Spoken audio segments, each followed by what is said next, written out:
a todos. Hola, Juan Miguel. Sí, ya parece que está grabando, ¿verdad? Sí, Apex aparece. Vale, gracias. Bueno, pues bienvenidos a la sesión número 6 del taller de creación literaria. Escribe un cuento. Y el propósito para esta sesión bien es analizar y aplicar los modos de la narración, el estilo directo, el estilo indirecto y el estilo indirecto libre para comprender cómo se modifican las voces, la perspectiva y el ritmo de un relato. Asimismo, identificar y diferenciar los tipos de narrador: el narrador omnisciente, el protagonista, testigo y titiritero, con el fin de que los estudiantes reconozcan su función dentro de un texto narrativo y puedan emplearlos estratégicamente en la construcción de sus cuentos y microcuentos propios.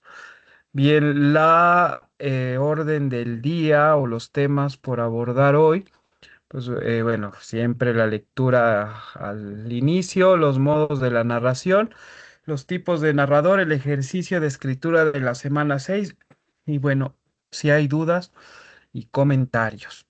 Bien, si me permiten ustedes, quiero iniciar la sesión con un cuento, leyendo un cuento chiquito.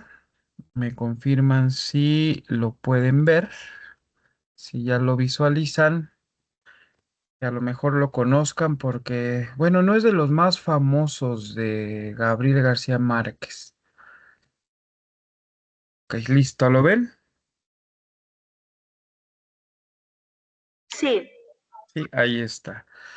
Bien, el texto es de Gabriel García Márquez, no es un texto largo, solamente son dos cuartillas. Bueno, la dimensión en el Word del cuento son dos cuartillas. Y pues voy a iniciar y después le pido a alguien que lea, ¿sale? Bien, Hugo, un ladrón que solo roba los fines de semana, entra en una casa un sábado por la noche. Ana, la dueña, una treintañera guapa e insomne, empedernida, lo descubre infraganti. Amenazada con la pistola, la mujer le entrega todas las joyas y cosas de valor y le pide que no se acerque a Pauli, su niña de 3 años. Sin embargo, la niña lo ve y él la conquista con algunos trucos de magia.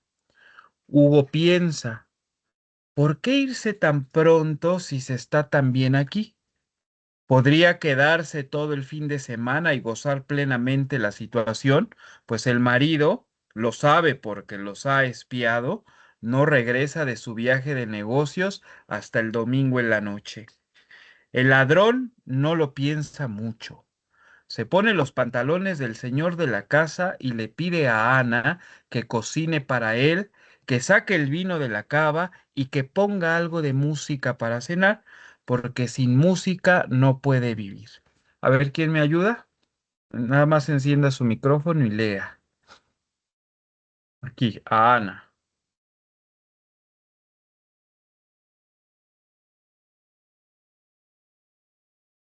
yo le ayudo, pero nada más dígame en dónde.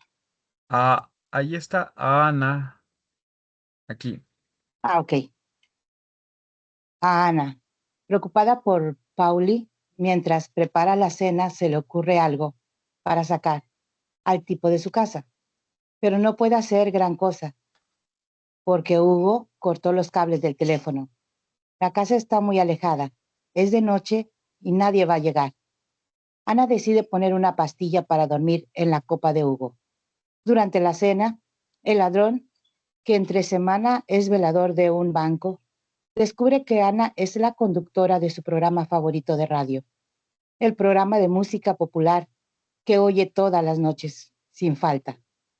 Hugo es su gran admirador, y mientras escuchan al gran Benny cantando Cómo fue en un cassette, hablan sobre música y músicos.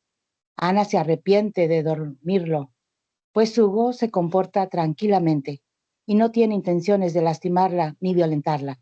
Pero ya es tarde, porque el somnífero ya está en la copa y el ladrón la bebe, toda muy contento. Sin embargo, ha habido una equivocación. y quien ha tomado la copa con la pastilla es ella. Ana se queda y ya no se escucha, ya no se ve más. Ana se queda dormida en un 2x3. A la mañana siguiente, Ana despierta completamente vestida y muy bien tapada con una cobija, en su recámara. En el jardín, Hugo y Paula juegan, ya que han terminado de hacer el desayuno. Ana se sorprende de lo bien que se llevan. Además, le encanta cómo cocina ese ladrón, que, a fin de cuentas, es bastante atractivo. Ana empieza a sentir una extraña felicidad. En esos momentos, una amiga pasa para invitarla a comer. Hugo se pone nervioso, pero Ana inventa que la niña está enferma y la despide de inmediato. Así los tres se quedan juntitos en casa a disfrutar del domingo. Hugo repara las ventanas y el teléfono que descompuso la noche anterior, mientras silba. Ana se entera de que él baila muy bien, el danzón, baile que a ella le encanta, pero que nunca puede.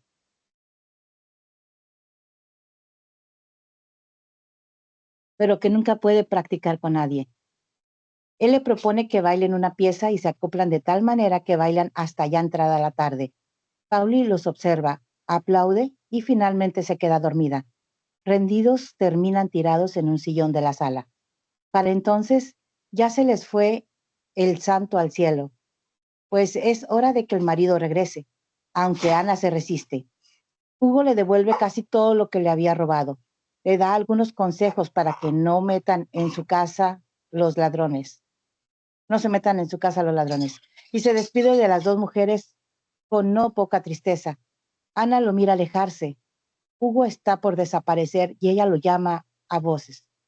Cuando regresa le dice, mirándole muy fijo a los ojos, que el próximo fin de semana su esposo va a volver a salir de viaje.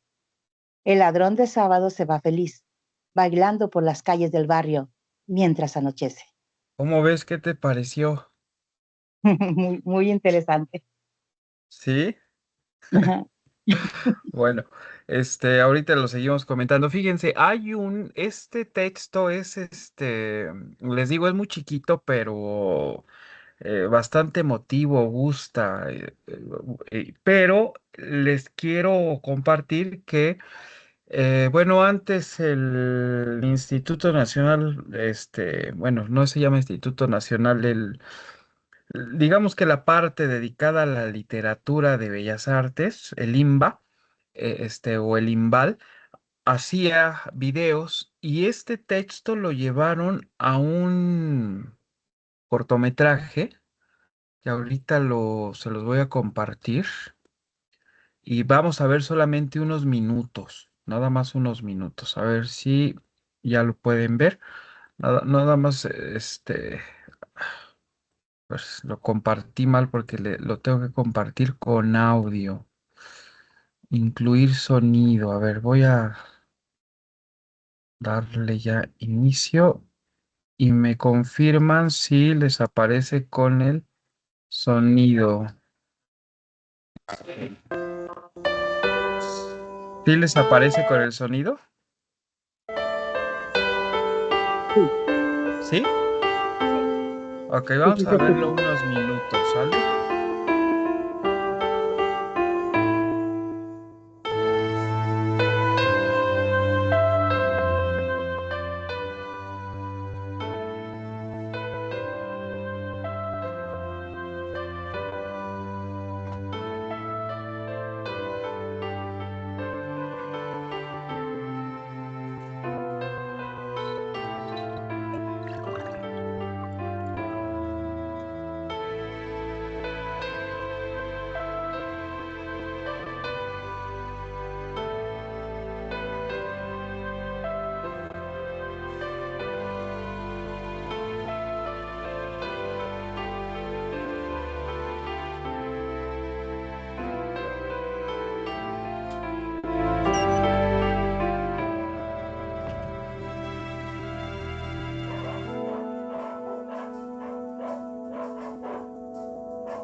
¿Sí lo ven?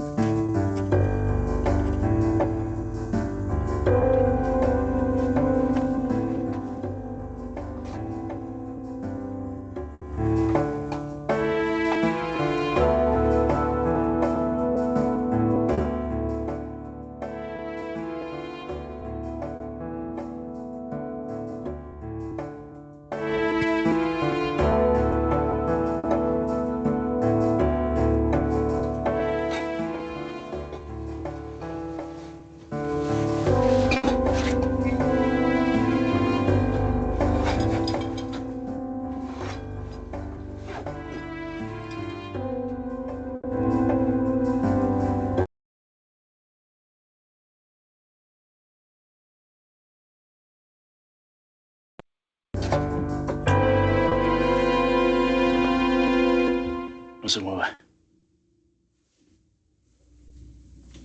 Quiero todo el dinero. ¿No me oyó? ¡Muévase!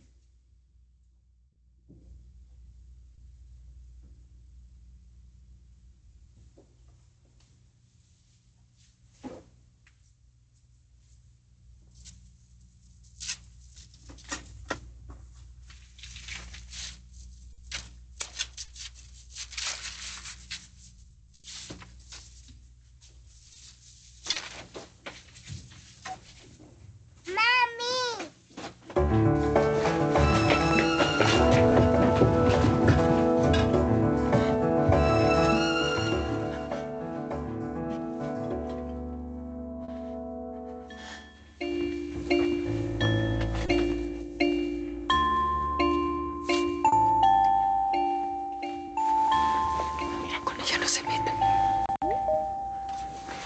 Duérmete. Duérmete bien.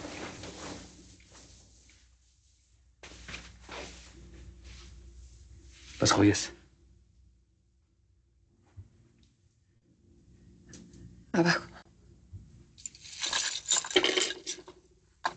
La buena vida. ¿Y para qué? Su esposo ni la goza con tanto trabajo y tanto viaje que hace los fines de semana. Esto me ha de quedar. A ver. Llévese. Llévese todo, pero ya váyase, por favor. No. Mejor me lo pongo ahorita. Sirve que descansa un rato.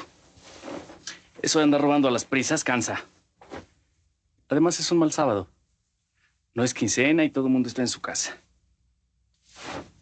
Menos su esposo. Mejor me salgo. No.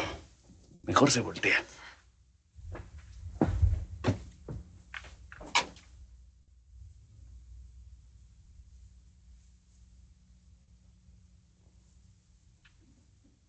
Oiga, ¿no tiene hambre? ¿Hambre?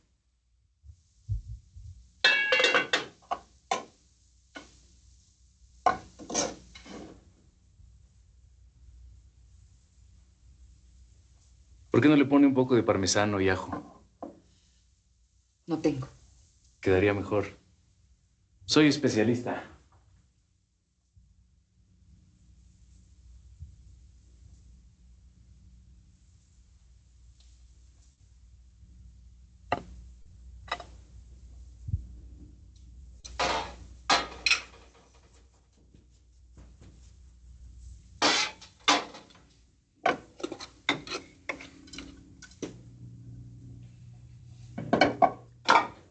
Ya están. ¿Qué espera?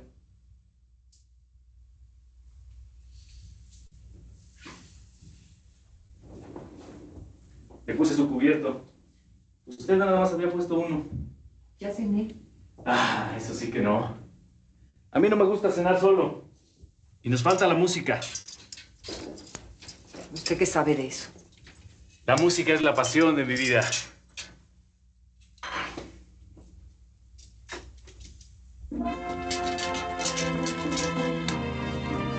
El gran Benny Moré.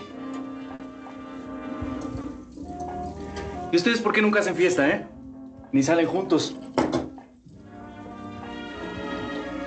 Oh.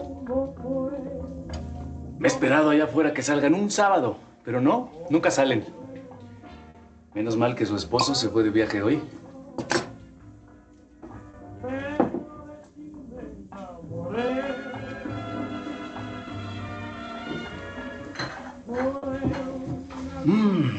Qué bien huele.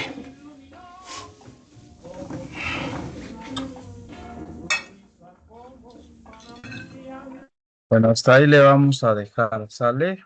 ¿Ya me escuchan? Sí, sí se veía, ¿verdad? Sí.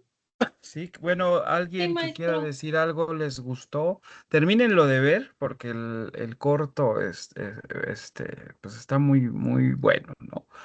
Y además, pues ahí vemos las actuaciones fabulosas tanto de Damián Alcázar como de Blanca Guerra, ¿no? Muy jóvenes, los dos actualmente a ambos ya se les considera primeros actores. Pero bien, ¿les gustó? Pues respondan.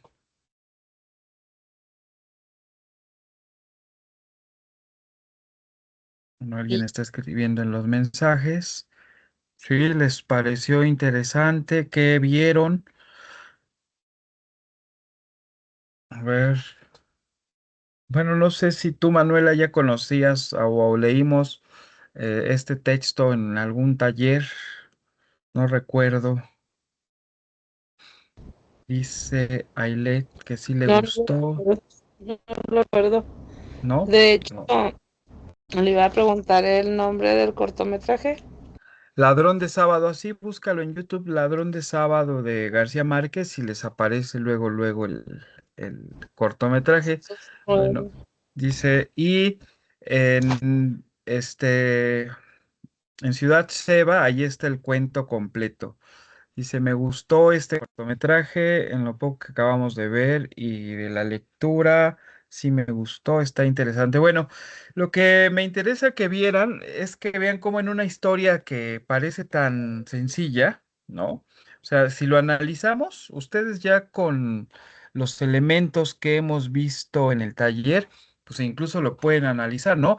Hasta pues hasta la estructura narrativa que tiene la historia, ¿no? O sea, la estructura narrativa de este cuento es una estructura lineal, ¿no? Eso lo vimos en la sesión 3 cuando estuvimos juntos el profesor Jorge, y yo, ¿no? Ahí tenemos una estructura lineal cronológica, hay un orden en en los eventos, está un solo conflicto, está pues ese único incidente que es la invasión de Hugo, ¿no? A la casa de Ana, ¿no?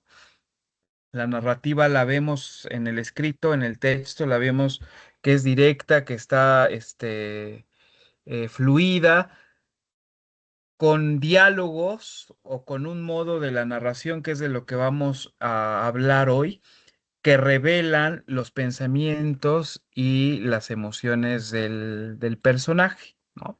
Entonces, y vean el escenario, pues es la casa de Ana, no se mueven de otro lugar, solamente son tres personajes, ¿no? Hugo, Ana, Pauli, ¿no? La hija de Ana, ¿no? Bueno, la vecina que aparece en cierto momento, pero su participación en la historia, pues es muy chiquita, ¿no? Pero no por chiquita deja de ser importante, ¿no? El conflicto, recuerden que todo cuento, toda historia tiene un conflicto. El conflicto, recuerdo que ya se los había dicho, el conflicto es lo que hace, es ese palpitar, es el corazón del cuento, así como la tesis es el corazón del ensayo, el conflicto es el corazón del cuento, ¿no? Aquí el conflicto, pues lo vemos digamos que es un conflicto sencillo, ¿no? Hugo entra a la casa de Ana, este, pero vemos cómo los personajes se van a ir transformando emocionalmente y van a, pues a experimentar sensaciones y sentimientos conforme van interactuando en la historia, ¿no? O sea, está sencilla la historia, pero tiene muchos elementos que analizar, ¿no? Desde la soledad que siente Ana, ¿no? O sea, esos sentimientos de soledad de una mujer que trabaja, que el marido se va, a dónde se va, quién sabe, pero cada 8 días se va, ¿no? Ahí podemos analizarlo desde ese lado e incluso hasta eh, incluyendo temas feministas, ¿no? Eh, en el cuento. Bueno, recientemente salió una entrevista de Sabina Berman, no sé si la ven, pero ella platicaba que alguna vez le dijo a García Márquez que si era feminista. Y García Márquez con toda como era, pues claro, yo soy feminista, ¿no? Este, y esta Sabina le dijo, bueno, pues, ¿a qué autoras feministas has leído? ¿A qué mujeres? ¿Cuál es la corriente, etcétera? Y Gabriel García Márquez, este, no supo decirle por qué era feminista y le respondió que era feminista porque de repente o algunas veces le ayudaba a su esposa en las tareas de la casa, ¿no? Del hogar, ¿no? Pero vean, en sus cuentos, quizá inconscientemente, pues metió esos temas, ¿no? Y aquí, en este cuento, lo vemos, ¿sale? Bueno. Por ahora, con ese comentario nos vamos a quedar. Espero les haya gustado el cuento. Bien, antes de pasar, digamos, a la teoría, quiero compartir con ustedes el ejercicio de escritura de la semana 6, que está muy sencillo, que si lo revisan, ya lo publiqué en el foro de interacción. Y ahí está. A ver si lo voy a compartir para que vean que ya está ahí publicado. A ver si ya lo ven. Ahí está. Fíjense, ejercicio de escritura de la semana 6. Escribe el final de la carta. Lee la carta a un zapatero que compuso mal unos zapatos de Juan José Arriola y escribe tú el final. Vas a leer la carta hasta el punto en que dice y ahora y tú continúas. No. Pongo abajo la liga de la carta, que yo ya la tengo aquí abierta y vamos a darle una lectura rápida a la carta. A ver dónde está. Carta a un zapatero. Listo. Aquí está. ¿Ya aparece?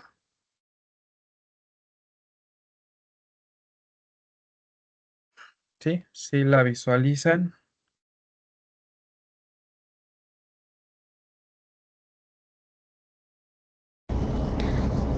No me aparece. Mm, a ver, ¿ya? No, todavía no. No, Sí, ya aparece. Gracias. Gracias. Bueno, vamos a leerla. Fíjense, dice, carta a un zapatero que compuso mal unos zapatos. Estimable señor, como he pagado a usted tranquilamente el dinero que me cobró por reparar mis zapatos, le va a extrañar sin duda la carta que me veo precisado a dirigirle. En un principio no me di cuenta del desastre ocurrido. Recibí mis zapatos muy contento, augurándoles una larga vida, satisfecho por la economía que acababa de realizar, por unos cuantos pesos un nuevo par de calzado. Estas fueron precisamente sus palabras y puedo repetirlas. Pero mi entusiasmo se acabó muy pronto. Llegado a casa, examiné detenidamente mis zapatos. Los encontré un poco deformes, un tanto duros y resecos.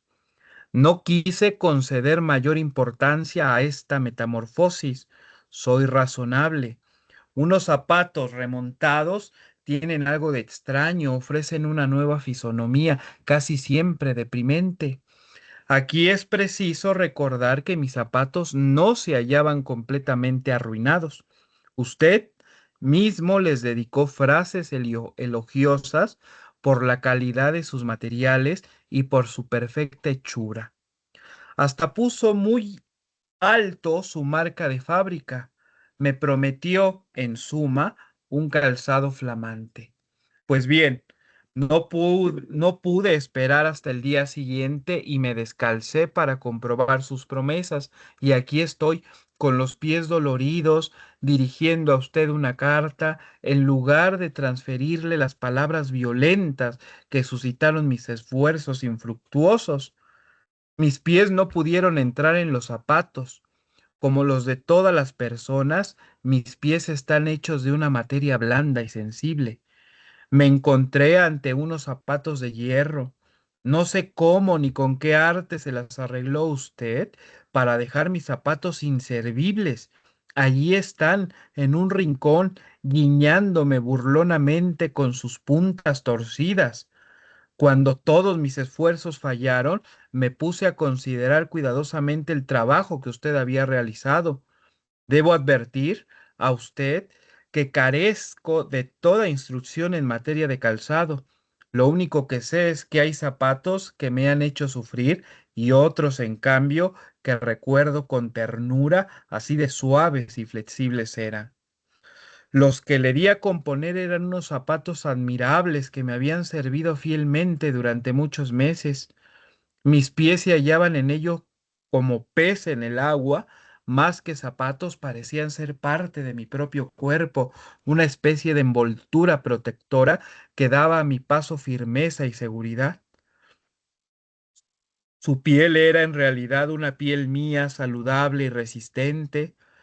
Solo quedaban ya muestras de fatiga, la suela sobre todo, unos amplios y profundos adelgazamientos me hicieron ver que los zapatos se iban haciendo extraños a mi persona, que se acababan. Cuando se los llevé a usted, iban ya a dejar ver los calcetines. También habría que decir algo acerca de los tacones. Piso defectuosamente y los tacones mostraban huellas demasiado claras de este antiguo vicio que no he podido corregir. Quise, con espíritu ambicioso, prolongar la vida de mis zapatos. Esta ambición no me parece censurable, al contrario, es señal de modestia y entraña una cierta humildad. En vez de tirar mis zapatos, estuve dispuesto a usarlos durante una segunda época menos brillante y lujosa que la primera. Además, esta costumbre que tenemos las personas modestas de renovar el calzado es, si no me equivoco, el modus vivendi de las personas como usted. Debo decir que del examen que practiqué a su trabajo de reparación he sacado muy feas conclusiones. Por ejemplo, la de que usted no ama su oficio. Si usted, dejando aparte todo remordimiento, viene a mi casa y se pone a contemplar mis zapatos, ha de darme toda la razón. Mire usted qué costuras, ni un ciego podía haberlas hecho tan mal.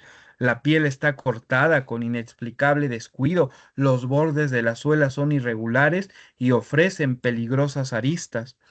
Con toda seguridad, usted carece de hormas en su taller, pues mis zapatos ofrecen un aspecto indefinible. Recuerde usted, gastados y todo, conservaban ciertas líneas estéticas. Y ahora, bueno, se trata de que ustedes escribe a continuación del texto a partir de y ahora manteniendo el mismo tono del autor mínimo. Bueno, les puse mínimo 10 renglones, pero si les queda en 2, en 5, no hay problema. Y cuando tengan el final de la carta, lo publican en el foro de interacción y si es posible, busquen la carta y ya la leen completa para ver cómo la termina Arriola y lo comparen con lo que escribieron ustedes, ¿sale? Bien, ¿está claro el ejercicio de escritura para esta semana? ¿Sí o no? Sí, sí, ¿Qué les- está claro. Sí. De hecho, ya lo tengo hecho. Bueno, ¿lo quieres compartir de una vez, Manuela? Se los leo, no sé qué tan bien me haya quedado actividad darle final a la carta. A ver, Este, te escuchamos. en la parte de abajo le da más para abajito para ver dónde se quedó. A ver, Bueno, lo pues voy a poner. Va. A ver, ahí va. Tipos de narrador, ladrón de sábado. Ay, ya, ahí está. ¿Ya está, Manuela? ya va a aparecer. Está lenta mi lab. Ok. Y ahora espero de la manera más atenta que me devuelva el dinero invertido o se prepare para ser parte del dominio público, ya que su trabajo deja mucho que desear. Es más, me atrevo a confesar de manera respetuosa que usted se equivocó de oficio o no encontró otra manera de estafar al consumidor modesto, que aparte de confiar en su servicio, le ofreció el dinero para el sustento de su casa. Por cierto, pensará usted que soy un vividor ambicioso por pedirle que me devuelva lo que pagué por la compostura de mis zapatos. Pero no, no es eso. No se proyecte usted. Yo solo le pido, o más bien le exijo, que se haga responsable de su mal trabajo. Es más, me atrevo a asegurar que usted no caminaría ni media cuadra con ellos. Así que si su idea es pretender que por modesto soy ignorante, hago de su conocimiento que conozco mis derechos de consumidor. Esto es un robo a mi economía con lujo de desvergüenza, y quiero aclarar que esto no es nada personal, pero sí es una clara burla a mi dignidad de consumidor. Sin más por el momento, quedo atento a su respuesta. Gracias. Bravo, bravo, Manuela, muy bien. ¿Cuántos renglones? ¿Qué será como Mm, 6? Déjeme ver el diseño de impresión. Eh, es que todo lo tengo guardado en ay, no sé, como unos 6, de 6 a 8 renglones. Son 1, 2, 3, 4, 5, 6, 7, 8, 9, 10, 11, como 12, 11 o 12. Vale, pues así, bueno, ya está el ejemplo, ya Manuela, le agradezco mucho haber compartido lo que escribió, así, breve, sencillo, contundente, con el mismo tono, eh, pues, de reclamo, de decepción, de arreola, ¿sale? A ver, cómo les queda, y ya después, lean ustedes el final, ¿no? Y comparen lo que escribieron, ¿sale? Gracias, Manuela. Muy bien, Por, este, vamos a las diapositivas. Listo. Vamos a entonces hablar de el modo de la narración. ¿Te acuerdas de esto, Manuela? ¿No? déjeme lo veo, lo veo. Estilo directo. Sí, un poco. Ok, bueno, ahí va. Es muy sencillo, compañeros, compañeras del taller. Eh, Cuando hablamos de los modos de narrar, digamos que tiene que ver con las estrategias de presentación de lo narrado y del discurso, ¿sí? Digamos que se refiere a cómo vamos a contar nuestra historia. Eh, los tres modos que vamos a revisar, digamos que regulan la información que vamos a entregar a nuestros lectores, y esto, digamos que va a marcar la cercanía o la lejanía del lector frente a lo narrado, ¿no? Genet, ese teórico del que ya hemos hablado, él propone digamos, estos tres estilos: el estilo indirecto, el estilo directo y el estilo indirecto, libre, ¿no? Vamos a empezar con el estilo directo, que es el que está ahí. Si ustedes revisan el diccionario de retórica y poética de la doctora Elena Bernstein, ella nos dice, o revisen o busquen, si quieren más adelante, ahorita tomen nota, cuando ella define discurso directo, ¿no? Ahí lo pueden encontrar. Y el discurso directo es aquel en que se presentan los parlamentos asumidos por los personajes en enunciados que los van a reproducir exactamente, ¿no? Digamos que es como si tomáramos una grabadora y reprodujéramos al pie de la letra los acontecimientos de la historia, ¿no? Si utilizamos a Caperucita Roja a manera de ilustrar este estilo, nuestro discurso o nuestra narración quedaría más o menos así. Bueno, a ver, ¿quién lo puede leer?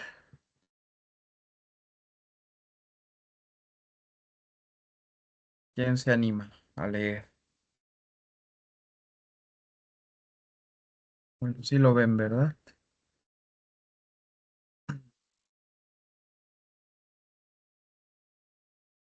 Mm, nadie quiere participar Yo se lo leo si leyendo. quiere. Sale, gracias. Yo lo leo. Ah, Va. Bueno, eh, para que alguien. María Lidia, que ya la Sí, escuchamos, sale. a ver, el modo de la narración, el estilo directo. Iba Caperucita por el sendero cuando vio unas gerberas moradas enormes. Dejó su canasta en el suelo y corrió a cortarlas. Cuando iba acercándose a las flores, recordó la voz de su madre. Tu abuelita está enferma. ¿Puedes llevarle algo de comer?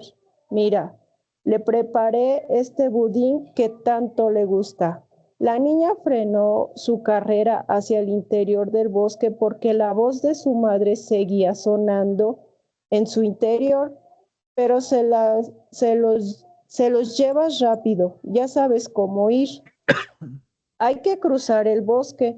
Puede ser peligroso si te apartas del camino. Dicen que un lobo anda rondando.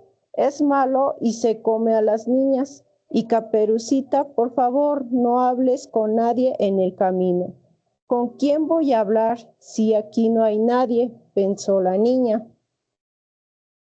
Ok, Hasta ahí. gracias.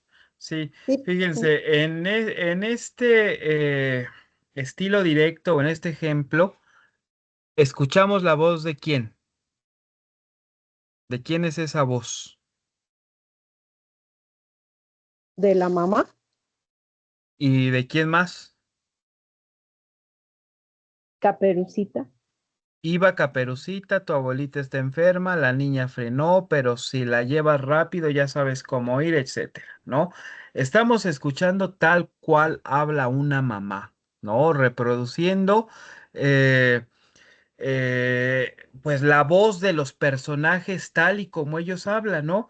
En ese fragmento escuchamos pues incluso las palabras de la madre, ¿no? Las palabras de la madre y fíjense cómo se va desde el recuerdo, ¿sí? Escuchamos la voz de la madre desde el recuerdo de Caperucita y la voz de la niña desde su pensamiento.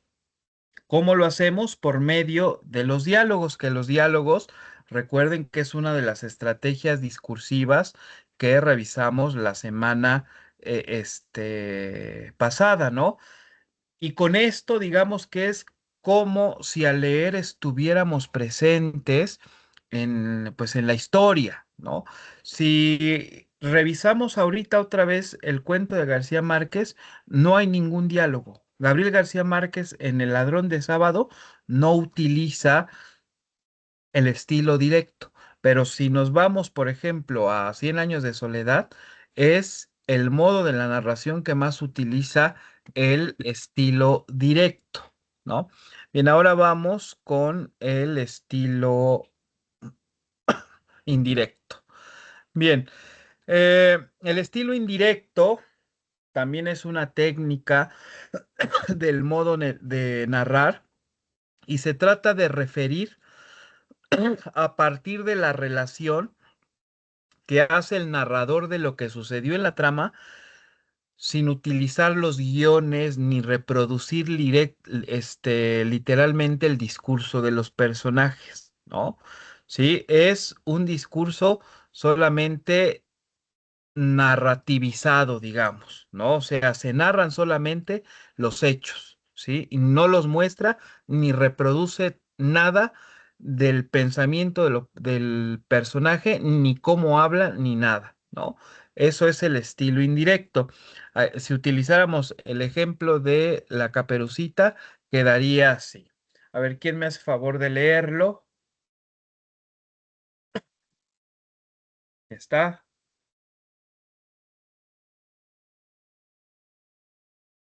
Nada más enciendan su micrófono y léalo a alguien, por favor. Mm, Yo lo leo. Sale, gracias. Ok, dice, la niña toca a la puerta y escucha una voz ronca que le ordena que entre. Ella recuerda que su madre la mandó porque la anciana estaba enferma y piensa que su abuelita debe estar muy enferma para hablar así. Entom- Entorna la puerta, pero los postigos están cerrados. Ella entra deslumbrada, se tropieza con las chanclas de su abuela y en ese momento percibe un olor agrio que la hace recordar el encuentro que acaba de tener con el lobo. Inmediatamente piensa que a su abuela le hace falta un baño. Se detiene al pie de la cama y mira un bulto bajo la sábana. Se le pide que se acerque. Ella cree que es su abuela y le dice a su abuela que se perdió en el nuevo camino que le aconsejó un amigo. Fíjense cómo en este ejemplo se está contando lo que dijeron, no se está reproduciendo la voz de Caperucita ni la de Lobo, solamente se hace referencia a lo que dicen los personajes, ¿no? Que le ordena que entre, que le pide que se acerque, lo que dice a su abuela, que se perdió, nada más. Y todo se narra en este tipo de modo de la narración. No hay uso de guiones. Los guiones solamente es para los diálogos y cuando utilizamos diálogo, repito, estamos reproduciendo tal cual hablan los personajes, ¿sí? Y estamos utilizando el estilo directo. Bien, ahora vamos con el último, que es el estilo indirecto libre. Bien, digamos que el estilo indirecto libre es una derivación del anterior, pero se presentan los hechos un poco más mediatizados, y ya incluso bajo la personalidad del narrador que los está interpretando, ¿no? Y así los va a relatar, ¿no? Este, eh, digamos que si lo está contando la señora de la tienda, pues lo va a contar con sus palabras, a lo mejor con una manera chusca. Por eso la clave para entender esto es que los hechos se encuentran más mediatizados, ¿no? Ya, o lo que se diría no quiero decir vulgarmente, pero o sea, ya con nuestra propia cosecha, ¿no?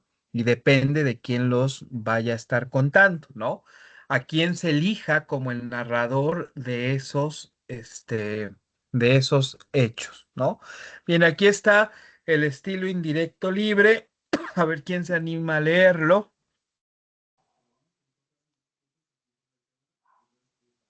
Yo, buenas noches. Sale. Hola, buenas noches. El estilo indirecto libre. La niña tocó a la puerta y escuchó una voz ronca que la invitaba a pasar. Recordó que su madre la había mandado porque la anciana estaba enferma. Entornó la puerta y como los póstigos estaban cerrados, apenas distinguía una silueta recostada en la cama. Entre tropezones se acercó. Alcanzó a percibir un olor agrio que la hizo recordar al lobo. Supuso que su abuela necesitaría que la ayudara a asearse. Se detuvo al pie de la cama y miró el bulto bajo la sábana. Comenzó a disculparse por la tardanza y a explicarle que se había perdido porque había tomado un nuevo camino. Ok, gracias. Fíjense, aquí en el estilo indirecto libre, el narrador, digamos que tiene mayor distancia de lo que sucede, ¿sí? Y así es como puede interpretar los hechos y los cuenta detrás de cierto tamiz de su punto de vista, ¿no? Por ejemplo, ahora no sabemos qué palabras utilizaron los personajes en el encuentro, ¿no? Solamente dice, escuchó una voz ronca que le invitaba a pasar. En el estilo indirecto, sí podemos saber eh, a lo que se están refiriendo, lo que dicen los personajes, ¿no? ¿Qué le ordena cuando le dice que entre, qué le pide, que se acerque, etcétera? Aquí no, ¿sí? Aquí no sabemos eso, no sabemos qué palabras utilizaron los personajes en ese encuentro. Dice, escuchó una voz, ¿no? Una voz ronca que la invitaba a pasar, ¿no? Comenzó a disculparse por la tardanza, ¿no? Este es el estilo indirecto libre, ¿sí? ¿Cómo ven? ¿A dudas, comentarios? ¿Está claro? ¿No? ¿Todo bien? No, ninguno, todo claro. Sale, a ver, vamos a ver otra vez vamos a regresar al texto de García Márquez, Ladrón de Sábado. Fíjense, dice, Hugo, un ladrón que solo robaba los fines de semana, entra en una casa un sábado por la noche. Ana, la dueña, una treintañera guapa, insomne, empedernida, lo descubre infraganti, amenazada con la pistola. La mujer le entrega todas las joyas y cosas de valor y le pide que no se acerque a Pauli. Su niña de 3 años, sin embargo, la niña lo ve y él la conquista con algunos trucos de magia. Hugo piensa, ¿por qué hice tan pronto si se está tan bien aquí? Podría quedarse todo el fin de semana y gozar plenamente la situación, pues el marido lo sabe porque los ha espiado, no regresa de su viaje de negocios hasta el domingo en la noche. El ladrón no lo piensa mucho, se pone los pantalones del señor de la casa y le pide a Ana que cocine para él, que saque el vino de la cava y que ponga algo de música para cenar, porque sin música no puede vivir. ¿Están de acuerdo que este primer párrafo tiene un estilo indirecto? ¿Sí o no? A ver, recuerden, el estilo indirecto, ¿sí? Se trata de narrar, ¿sí? Sin utilizar guiones, no se reproduce literalmente la voz de los personajes, no es un estilo donde se narra, narrativizado, y en el estilo indirecto contamos lo que dijeron, se cuenta lo que dicen los personajes, pero no se reproduce la voz de ellos y se refiere a lo que dicen los personajes, ¿no? Aquí vemos cuando le pide, sabemos que le pide música, que le dice que cocine para él, que no se acerque a la niña, ¿sí? Entonces, por lo tanto, aquí Gabriel García Márquez y en todo el cuento es el modo de la narración que está presente, ¿sale? Bien, ¿cómo ven? ¿Dudas, comentarios?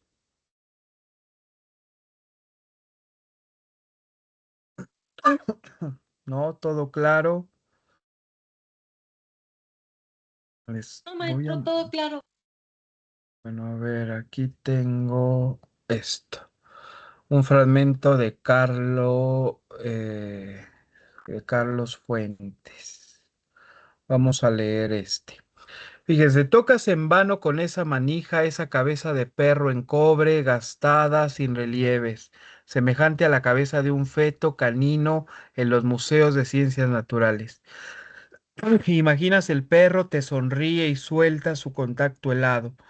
La puerta cede al empuje levísimo de tus dedos y antes de entrar miras por última vez sobre tu hombro, frunces el ceño porque la larga fila detenida de camiones y autos gruñe, pita, suelta el humo insano de su prisa. Tratas inútilmente de retener una sola imagen de ese mundo exterior indiferenciado. Cierras el zaguán detrás de ti e intentas penetrar la oscuridad de ese callejón techado, patio, porque puedes oler el musgo, la humedad de las plantas, las raíces podridas, el perfume adormecedor y espeso. Buscas en vano una luz que te guíe, buscas la caja de fósforos en la bolsa de tu saco, pero esa voz aguda y cascada te advierte desde lejos. No es necesario. Le ruego, camine 13 pasos hacia el frente y encontrará la escalera a su derecha. Suba, por favor. Son 22 escalones. Cuéntelos. ¿Qué estilo o qué modo de la narración creen que está utilizando aquí Carlos Fuentes? O sea, el estilo directo no puede ser porque no hay guiones ni se está reproduciendo la voz de los personajes. ¿O sí? A ver. ¿O sí es estilo indirecto?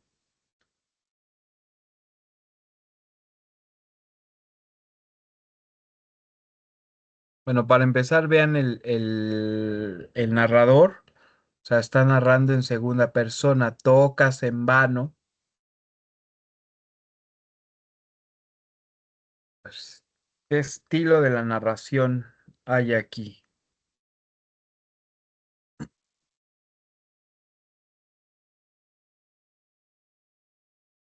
No.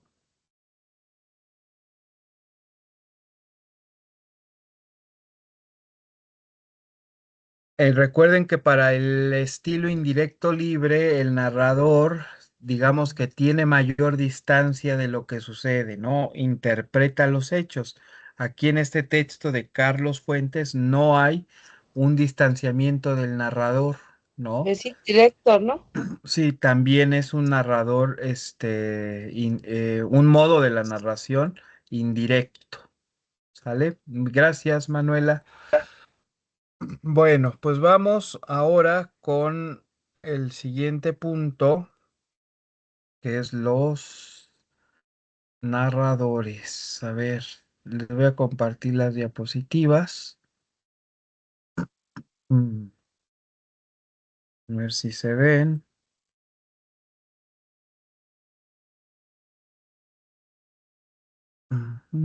Listo.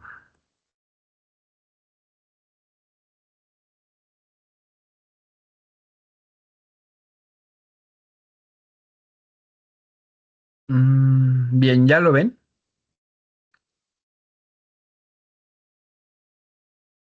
Sí, sí, ya se ve. Ok, gracias. Fíjense, creo que todos sabemos que cuando leemos algún cuento, alguna novela, pues siempre hay alguien que cuenta la historia, ¿no? Ese alguien puede ser un narrador que lo sabe, digamos que todo, puede ser incluso un personaje que habla de su propia vida, o puede ser incluso una voz que solo observa lo que pasa sin meterse en los pensamientos de nadie, ¿no?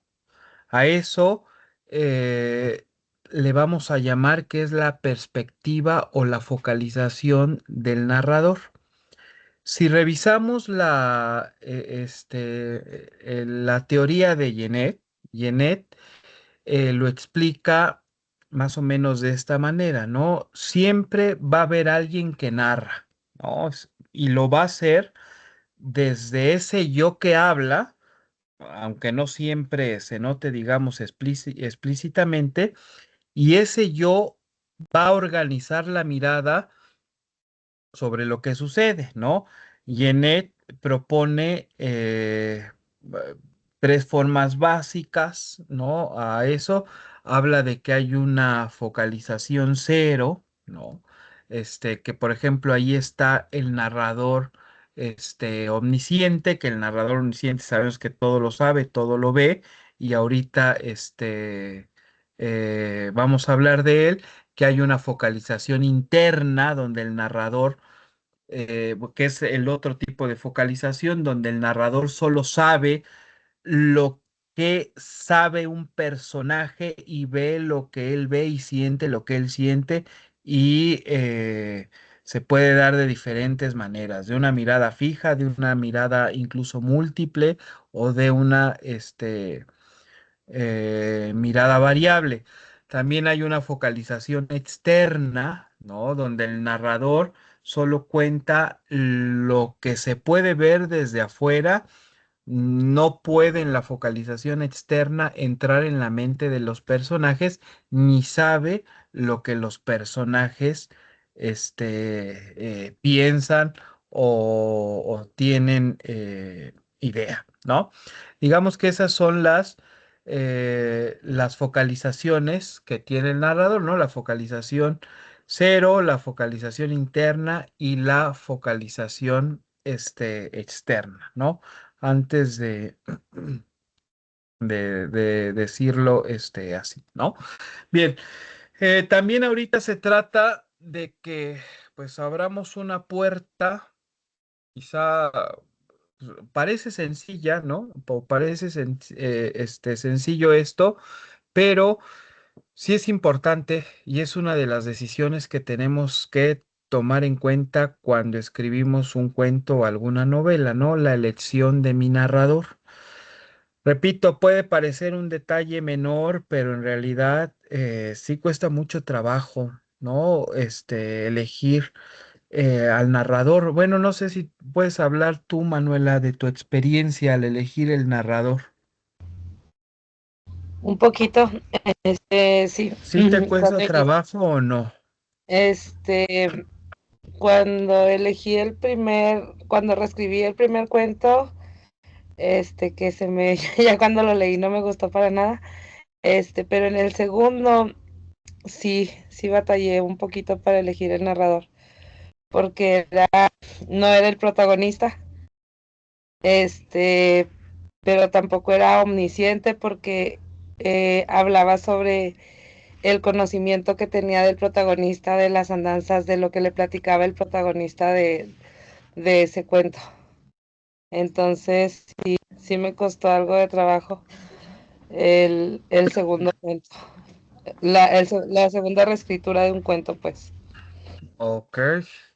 Gracias, Manuela. Sí, es una decisión que cuesta trabajo y es de las más determinantes al escribir o incluso al analizar un cuento, ¿no? Elegir quién va a contar esa historia, pues incluso significa decidir qué va o incluso qué va a saber el lector, ¿no? O sea, qué queremos que sepa ese lector, desde dónde queremos que observe los hechos y cómo va a interpretar esa experiencia narrativa, incluso si mi narrador va a reproducir la voz exacta de los personajes, ¿no? Eh, digamos que los autores, ¿no? O esto significa que cuando el autor escribe, o los escritores, cuando los escritores escriben, valga la redundancia, pues deja de hablar como persona real y el narrador, véanlo como un ser de palabras, ¿no? Y se va a convertir en una voz textual, en una conciencia literaria que no es el mismo, ¿sí? Pasa en la poesía. O sea, en la poesía, si yo le pregunto a alguien quién escribe el poema, o sea, quién es el enunciador en el poema, ¿quién me dice? A ver,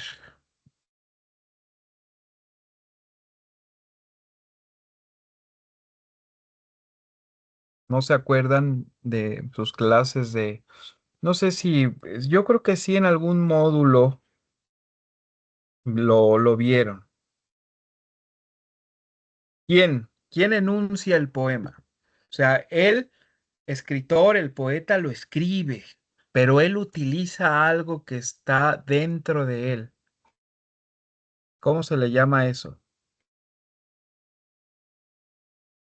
¿Qué pasa en el cuento? En el cuento, el, el escritor, pues él es el que utiliza las palabras, pero echa mano de una voz literaria para poder escribir el cuento. En el ¿Sería poema el no se narrador? acuerda. ¿Perdón, quién? ¿Sería el narrador? Eso en el cuento, en el poema.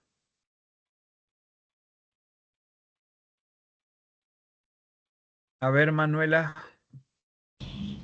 No sé si tenga algo que ver con la pregunta que hizo, pero cuando hace uno una voz literaria, tanto en cuento como en poema, no es nuestra propia voz.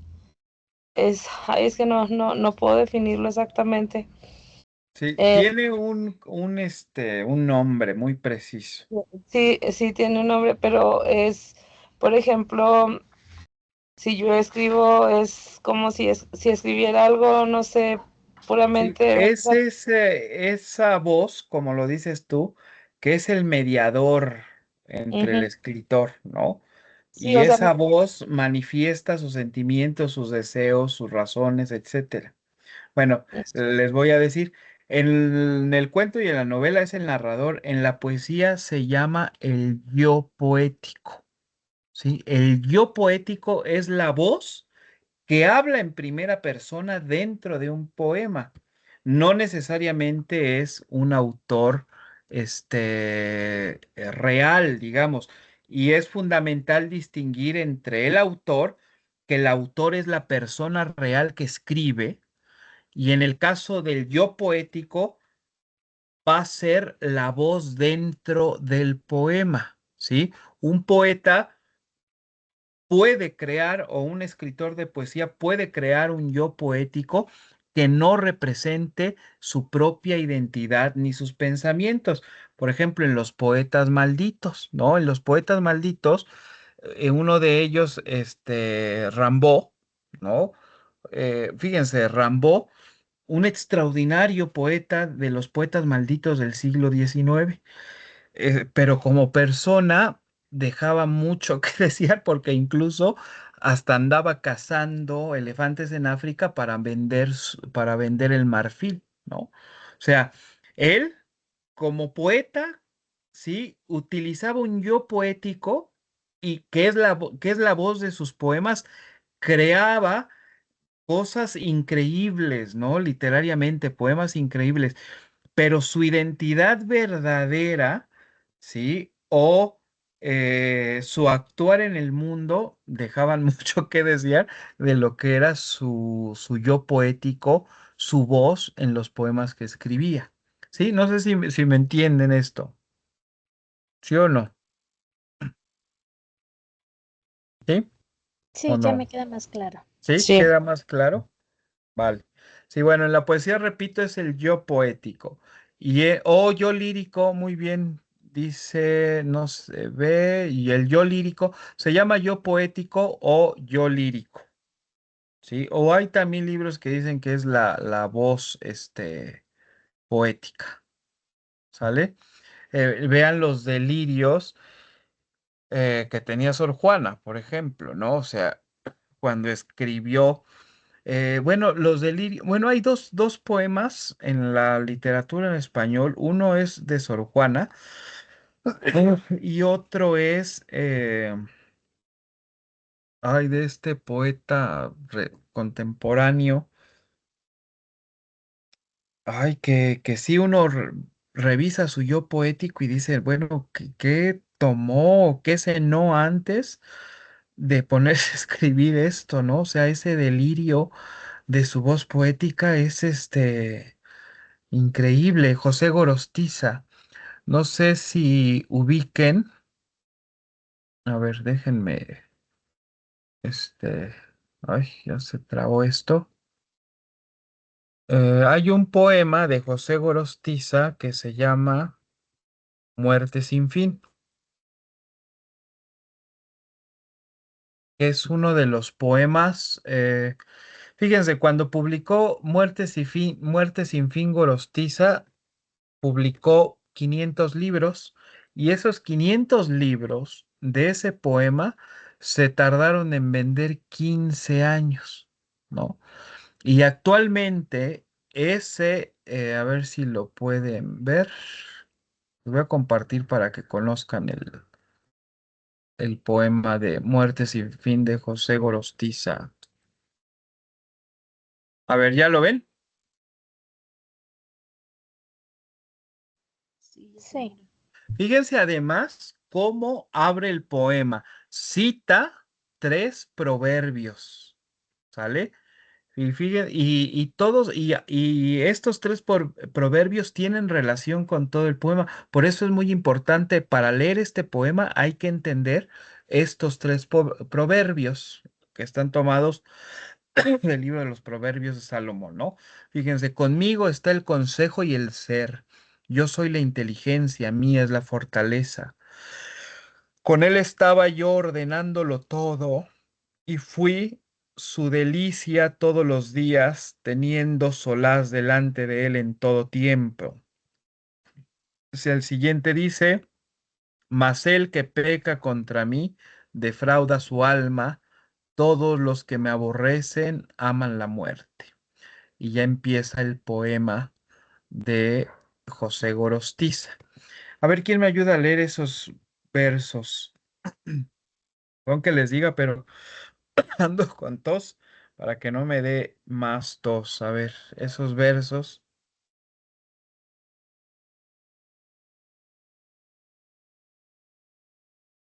Alguien que me ayude. Yo, profesor. Sale.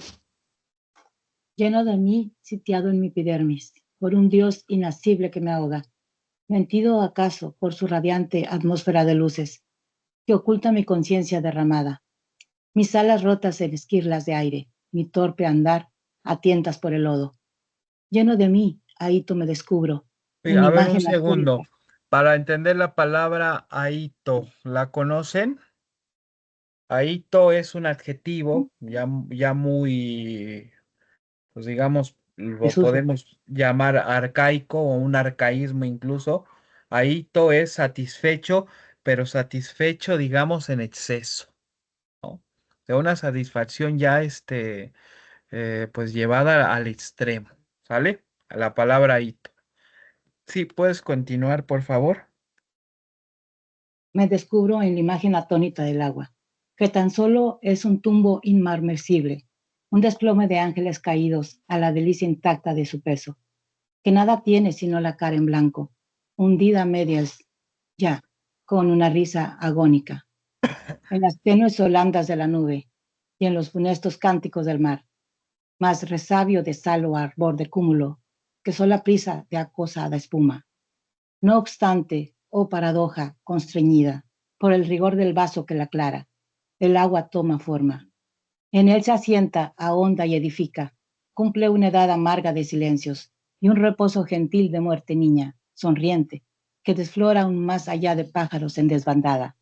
En la red de cristal que la estrangula, ahí, como en el agua de un espejo, se reconoce, atada ahí, gota con gota, marchito el tropo de espuma en la garganta. Qué desnudez de agua tan intensa, qué agua tan agua. Está en su orbe tornasol soñando, cantando ya una sed de hielo justo, más que vaso, también más providente, que así se hinche como una estrella en grano, que así, en heroica promisión, se enciende como un seno habitado por la dicha, y rinde así, puntual, una rotunda flor de transparencia al agua. Un ojo proyectil que cobra alturas y una ventana a gritos luminosos sobre esa libertad enardecida que se agobia de cándidas prisiones. Más que vaso, también más providente. Tal vez esta oquedad que nos estrecha en isla de monólogo sin eco, aunque se llama Dios, no sea sino un vaso que nos amolda el alma perdidiza, pero que acaso el alma solo advierte en una transparencia acumulada que tiñe la noción de él, de azul, el mismo Dios.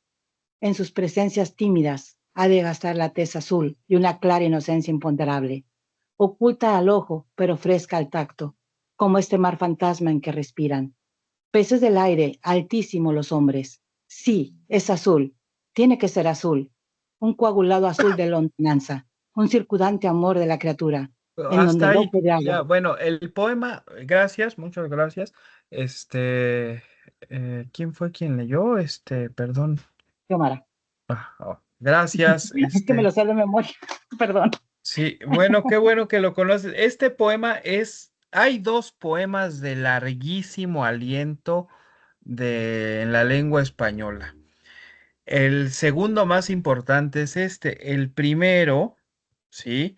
Es el Primero Sueño de Sor Juana. No sé si han leído el Primero Sueño, y cómo inicia, ¿no? Que el Primero Sueño de Sor Juana dice piramidal, funesta de la tierra, nacida sombra al cielo encaminaba. ¿Qué más dice? De vanos, obeliscos, punta altiva, escala pretendiente del sol dorado, etcétera. O sea, es un poema muy largo y muy filosófico, metafísico, etcétera. Y fíjense, tanto el yo lírico de Sor Juana como el yo lírico de José Gorostiza explora en todo el poema, es una exploración del conocimiento humano, ¿sí? Digamos que en ambos poemas hay una narración simbólica del viaje, y fíjense esto tan complicado y filosófico, del viaje del alma durante el sueño, ¿no? Sor Juana, si revisan todo el poema, describe cómo la mente, digamos que cómo la mente intenta, digamos, ascender para comprender el universo, pero la mente siempre va a fracasar, según lo que nos dice Sor Juana, al encontrarse con las propias limitaciones, porque nuestra mente tiene limitaciones. Y bueno, y aunque Gorostiza, digamos que es más contemporáneo a nosotros, es siglo XX, su poema Muerte sin fin, este que acabamos de leer, va a retomar toda la tradición barroca del pensamiento de Sor Juana, y lo podemos analizar desde el uso de los conceptos, ¿no? Fíjense el concepto del agua y las imágenes poéticas, o sea, el yo poético construye imágenes poéticas, y aquí hay muchas imágenes poéticas referidas al agua, ¿no? O sea, está presente en también todo el poema esa densidad filosófica y teológica, ¿sí? Que hace Sor Juana, por ejemplo, en el Primero Sueño sobre el alma, ¿no? Etcétera. Entonces, bien, les comparto estos poemas para que vean, pues, los delirios a los que llega el yo poético. Bien, aparte de Xiomara, ¿alguien más lo conocía este poema de... Bueno, ¿por qué te gusta? ¿Desde cuándo lo conoces? Es que me gusta escribir poesía. Pero desde hace mucho lo Sí, leíste. yo lo conozco, yo creo que cuando era adolescente. Bueno, y no fuiste de las que compró el libro, porque les digo, los Tengo muchos, 500, los, yo compré, yo los, tenía, ajá, yo tenía ¿cómo se le dice? De coleccionar libros y tenía mi biblioteca, se puede decir, pero en una de esas viajes que hice, las metía yo en una maleta y se me mojaron muchos libros. Tenía colección de libros. sí, Me les gustaba digo, leer. o sea, Gorostiza para vender los 500 ejemplares que publicó en los años 50 de este poema tardó 15 años en que se vendiera el último. Actualmente no sé si se encuentre, yo ni siquiera lo tengo en un libro en específico, yo lo tengo en una antología. Bueno, José Emilio Pacheco, no me acuerdo en qué año, hizo una antología de la poesía mexicana. Son 2 tomos. Esos sí los pueden conseguir en cualquier librería. El compendio o la antología que hizo José Emilio Pacheco de la poesía mexicana desde, me parece que es siglo XVI, XVII, XVIII, XIX y XX. Ya no llegó al XXI.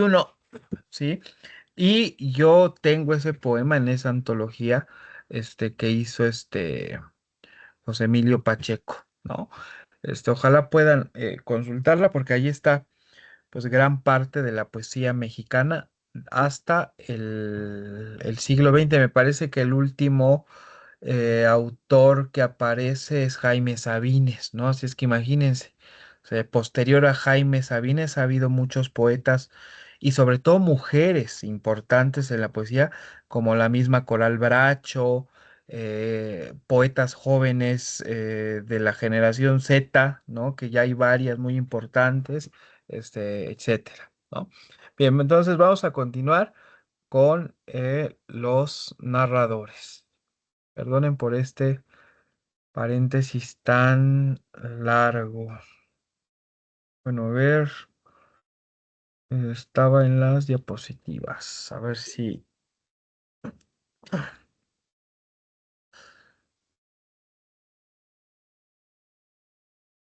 Mm, listo, ya ¿se ve?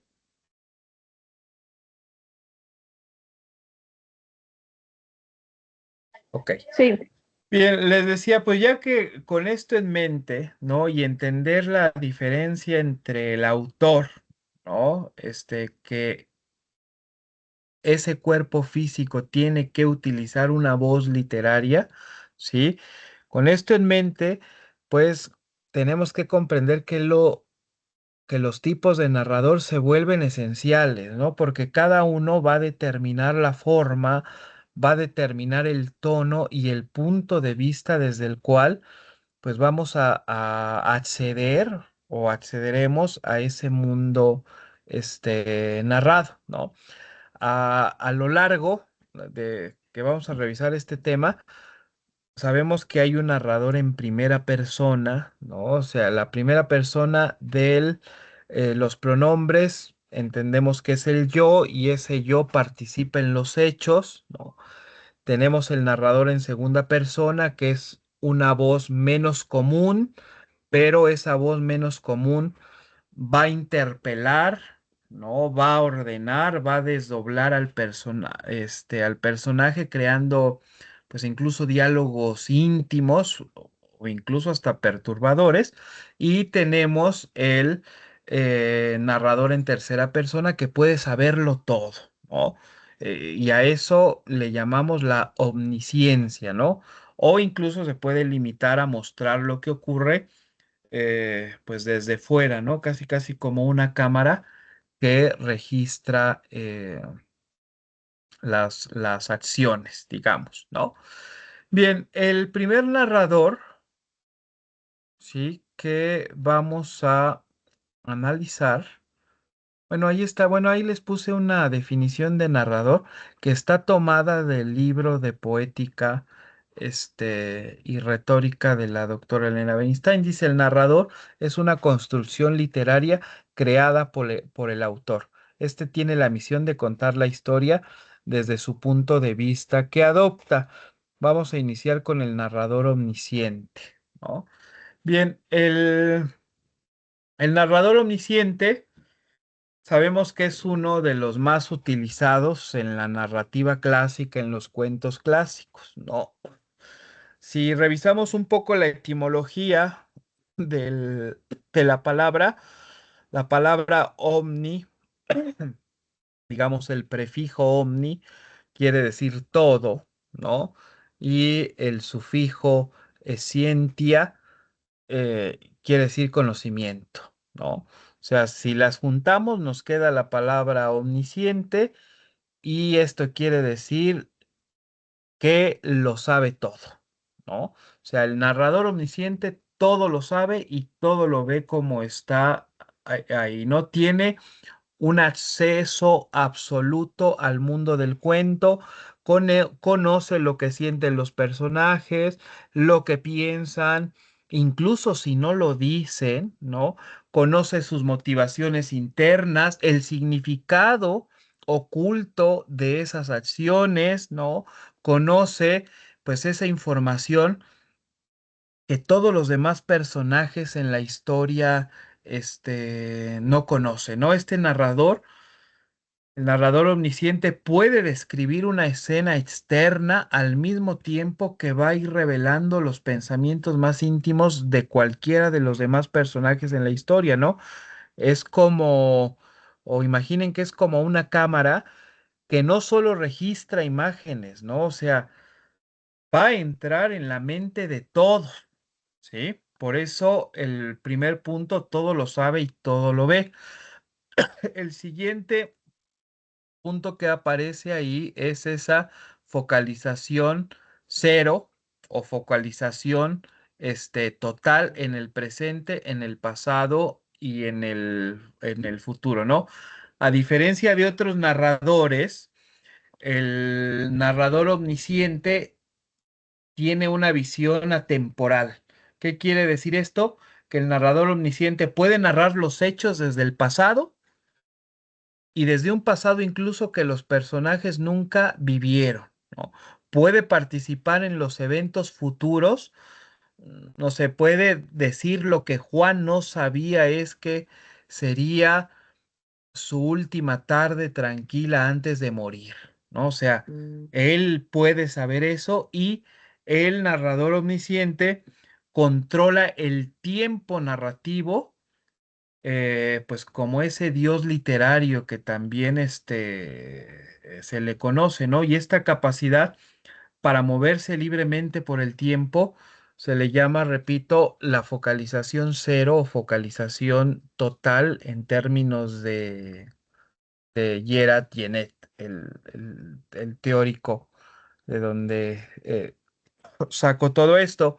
Bien, otra característica del narrador omnisciente es que es egoísta, solo cuenta lo que a él se le da la gana, lo que él desea. Digamos que es egoísta en un sentido moral, perdón, no es egoísta en un sentido moral, sino en un sentido narrativo, ¿no? Porque solo le va a revelar al lector la información que él decide contar, ¿no? Aunque lo sepa todo, el narrador omnisciente dosifica la información según convenga la historia. Pensemos, por ejemplo, en un cuento clásico de los hermanos Grimm, ¿no? Por ejemplo, en La Cenicienta.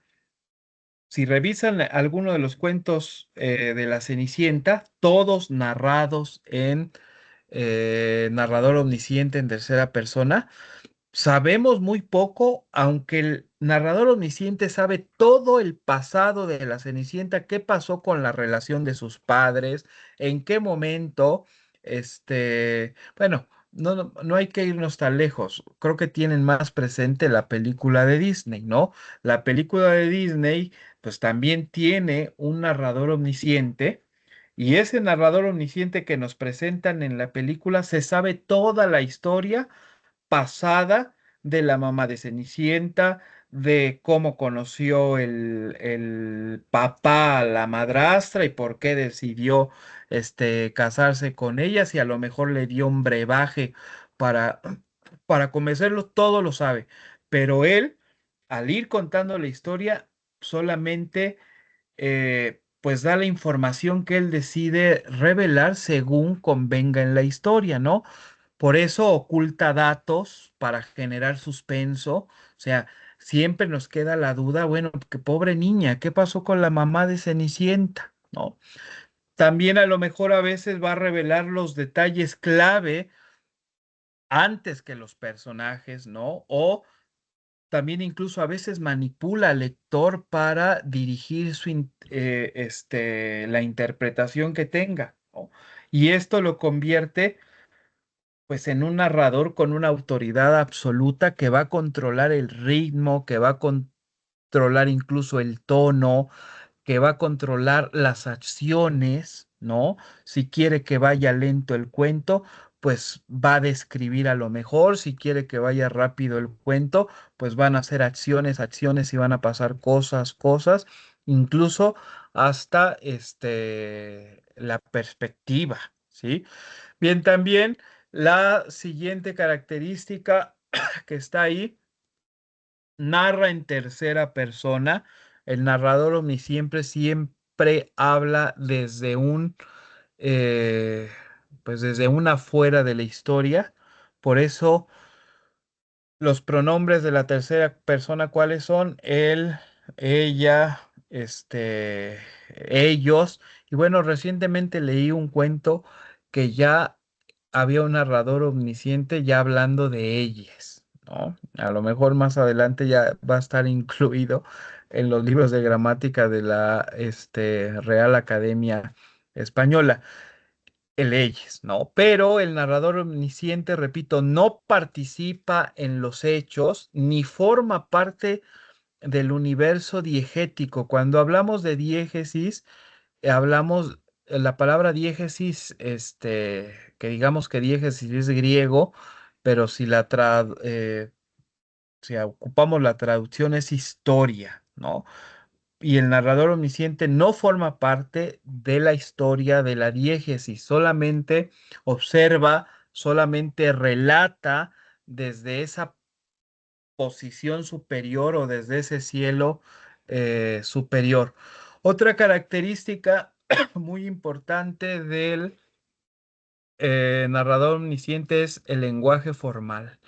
En un narrador omnisciente o en un texto que esté narrado en tercera persona con un narrador omnisciente, jamás van a ver ustedes que haya un lenguaje informal, ¿sí?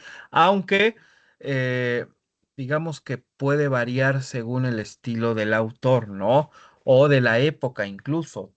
O sea, tradicionalmente el narrador omnisciente se caracteriza por un lenguaje cuidado, por un lenguaje preciso, por una estructura gramatical completa. ¿Qué quiere decir eso? Que sus oraciones pues tengan todas las partes o sus frases tengan todas las partes, desde el sujeto, el predicado con todos sus complementos, el complemento directo, el complemento indirecto, el complemento circunstancial, ¿no? Una estructura gramatical completa en la secuencia de hechos.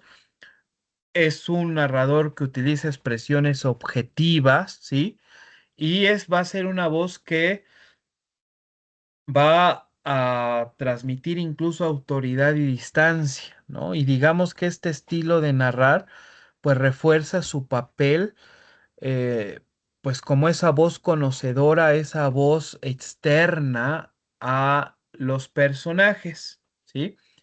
Bien, la siguiente característica es que es heterodiegético, ¿no? La palabra heterodiegético, si revisamos la etimología, pues está la palabra hetero, que en griego, bueno, ya traducida al español es otro, hetero en griego, y diegético, que lo diegético tiene que ver con historia, ¿no? Otro, este eh, que no va a formar parte de la historia, ¿no? Que va a haber distancia de la historia, ¿no? Yenet lo pone al narrador omnisciente como un narrador heterodiegético, no es un personaje, el narrador omnisciente no va a intervenir en los hechos, digamos que se va a ubicar solamente fuera del mundo narrado,